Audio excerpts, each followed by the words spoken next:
નમસ્કાર મિત્રો, વિડીયોમાં તમારું સ્વાગત છે। જી હા મિત્રો, અત્યારે હાલ મોટા અને મહત્વના સમાચાર સામે આવી રહ્યા છે। તો મિત્રો, સમાચારમાં વાત કરીએ તો ગુજરાતમાં શ્વાસની સમસ્યા ધરાવતા દર્દીઓમાં ચિંતાજનક રીતે વધારો થઈ રહ્યો છે। હાલ શ્વાસની સમસ્યા ધરાવતા દરરોજના સરેરાશ 340 જેટલા કેસ સામે આવી રહ્યા છે।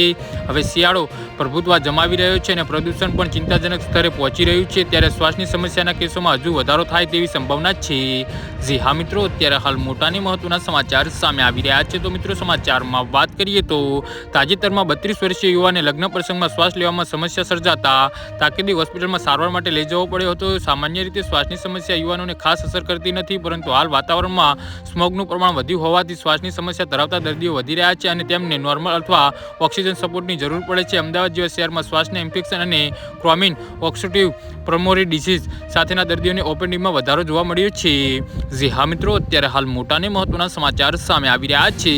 હાલ વાતાવરણમાં સતત થઈ રહેલા પરિવર્તનથી પણ શ્વાસની સમસ્યા ધરાવતા દર્દીઓ વધી રહ્યા છે। આ ઉપરાંત પક્ષીઓને હગાર ટ્રાફિક ધરાવતા રસ્તાઓમાં લાંબા સમય સુધી ઊભા રહેવા થાય શ્વાસની સમસ્યા વધારો થાય છે। હાલ જે દર્દીઓમાં જોવા મળશે તેમાંથી મોટાભાગના 40થી વધુ વયના હોય છે। ડૉક્ટરના મતે શ્વાસની સમસ્યા હોય તેમને ફરજિયાત માસ્ક પહેરીને બહાર નીકળવું જોઈએ। જી હા મિત્રો, તો આના વિશે તમારું શું કહેવું છે તો નીચે મારી કમેન્ટ બોક્સમાં જરૂરથી જણાવજો અને અમારી યુટ્યુબ ચેનલને સબસ્ક્રાઈબ કરવાની ભૂલતા નહીં।